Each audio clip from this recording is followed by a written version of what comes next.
Hello everyone, एक IPO खुल रहा है मनबा फाइनेंस। 23 सितंबर को खुलेगा, 25 को बंद। तो बट अप्लाई करना है या नहीं करना है, यही तो जानना है। लेकिन आप लोग एसएमई आईपीओ के बारे में भी जानना चाहते हो, हिंदी इंग्लिश में ब्लॉग भी पढ़ना चाहते हो, तो हमारी वेबसाइट पर जाकर पढ़ सकते हो और ग्रे मार्केट प्रीमियम भी चेक कर सकते हो। म्यूचुअल फंड का एनएफओ हो, क्रेडिट कार्ड हो, ब्लॉग हो, एकेडमी हो, सब कुछ फ्री मिलेगा। लिंक डिस्क्रिप्शन में है, जाइए और पढ़िए। लेकिन अगर आपको कोई भी अपडेट चाहिए तो चैनल को सब्सक्राइब तो रखना पड़ेगा, तो चैनल को सब्सक्राइब कर लीजिए, क्योंकि आईपीओ की सारी वीडियो आपको यहीं पर मिलती है और स्क्रीन पर दिख रही है। तो 1998 में शुरू हुई, इसका अर्थ क्या हुआ? पुरानी कंपनी है, एनबीएफसी की कंपनी है, बहुत तरह के लोन देती है, जैसे new two wheeler, three wheeler, electric two wheeler, electric three wheeler, used car, small business, personal loan जैसी चीज़ों में लोन देने का इनका काम है। अब एम्प्लॉय को भी दे रही है और सेल्फ एम्प्लॉयड को भी दे रही है, यानी कोई छोटे मोटे बिजनेस करने वाले लोग होंगे और एम्प्लॉय जो कहीं जॉब करते होंगे। 1100 डीलर नेटवर्क है इनका, जो एक बहुत अच्छा है, और महाराष्ट्र, गुजरात, राजस्थान, छत्तीसगढ़, मध्य प्रदेश, उत्तर प्रदेश में फैला हुआ है। तो अब हम ये देखते हैं कि ये इंडस्ट्री में कितना ग्रोथ है। तो आने वाले समय में 24 से 27 तक में 13 से 15% के CAGR से ग्रोथ आप देख पा रहे हो, जिसमें हमने बैंकिंग क्रेडिट, एनबीएफसी क्रेडिट के ग्रोथ को निकालने की कोशिश की है हर सेक्टर को।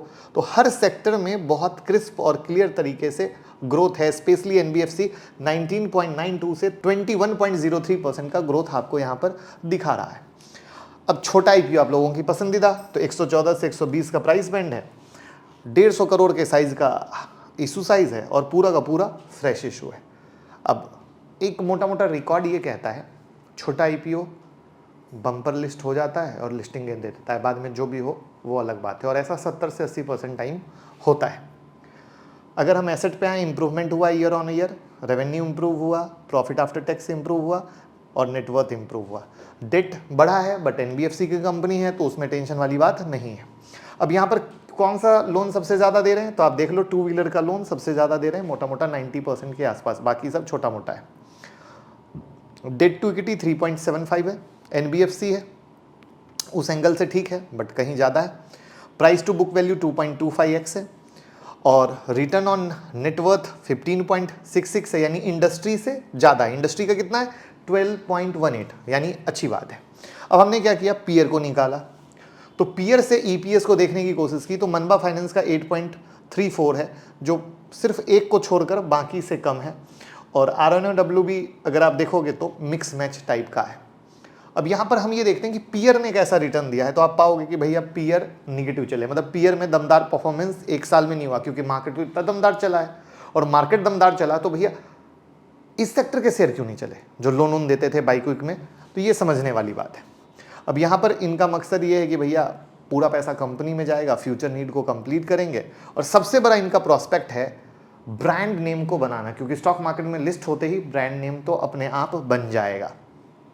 अब पॉजिटिव निगेटिव पे आते हैं, तो 1100 डीलर का नेटवर्क है अक्रॉस कंट्री, जो बहुत बड़ी बात है। गुड क्रेडिट ग्रोथ दिख रहा है आने वाले सालों में, क्योंकि सेक्टर ही ऐसा है, धंधा ही ऐसा है। प्रोमोटर बेच नहीं रहे हैं, यानी पूरा का पूरा फ्रेश इशू है, जो अगेन अच्छी बात है। फाइनेंशियल इंप्रूव हुए हैं लास्ट 3 साल में। रिटर्न ऑन नेटवर्थ क्या है, इंडस्ट्री पैरामीटर से अच्छा है, अच्छी बात है।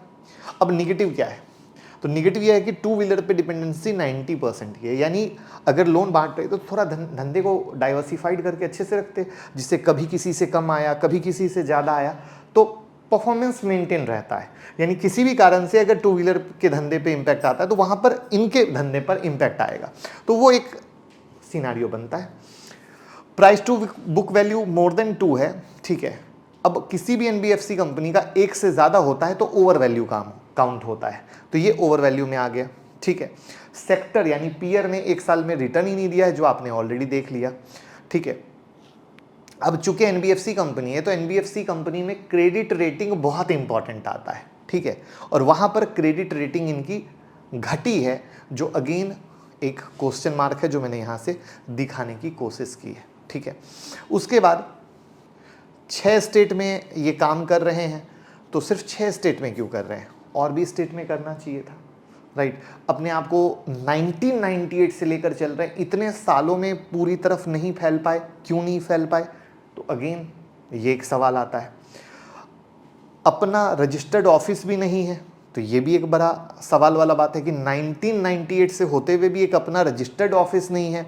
तो ये कई ऐसी चीज़ें हैं जो एक छोटी कंपनी में कैसे रिस्क इंक्लूड होता है, जो आपको सोचने वाली बात होती है। सीजनल इंडस्ट्री है, जैसे कि मैंने बोला ना, बाइक का थोड़ा सा फेस्टिवल में काफ़ी ज़्यादा डिमांड आ जाता है, राइट। तो उस तरह का परफॉर्मेंस भी इनके रिजल्ट पे आपको दिखेगा। तो वो एक केस आ जाता है कि कभी भी इकोनॉमिक स्लो डाउन या कुछ भी हुआ, जॉब कट हुआ, तो सब वही इफेक्ट आएगा, ठीक है। उसके बाद कंपनी पर कुछ लीगल प्रोसीडिंग चल रही है, प्रमोटर पर, डायरेक्टर पर, तो अगेन उसका निगेटिव इंपैक्ट आएगा, तो हो सकता है। तो आप देखो जितनी भी छोटी कंपनियां आ रही है ना, जितनी भी आईपीओ को मैं कवर कर रहा हूं, हर छोटी कंपनी में कहीं ना कहीं प्रमोटर पर कोई ना कोई लीगल लफड़े चल ही रहे हैं कंपनी पर। तो ये बड़ी एक सोचने वाली बात है। ग्रे मार्केट प्रीमियम 0 है अभी तक, आज के डेट में, जिस वक्त मैं वीडियो शूट कर रहा हूँ। बाद में क्या होगा मुझे पता नहीं, बट फिलहाल 0 है। तो यानी अभी लिस्टिंग गेन देने के जैसे आसार दिख नहीं रहे। बाकी आपको पता है कि जब डेट पास आता है तो भी मैं वीडियो बनाता हूँ, तो वो भी मैं बता दूंगा। ग्रे मार्केट प्रीमियम को आप डेली बेसिस पर यहाँ से भी ट्रैक कर सकते हो। जब यहाँ पर डेली बेसिस पर हम लोग हर दिन चेंज करते हैं, तो यहाँ से आपका चेंज हो जाएगा कुछ भी अपडेट होगा तो फिलहाल कहानी यही है कि फाइनेंशियल में निगेटिव पॉइंट काफ़ी ज़्यादा है। अब आपका क्या विचार है कमेंट में बताइए। लोगों के साथ जेन्युइन आईपीओ के एडवाइस को शेयर करते रहिए। Thank you.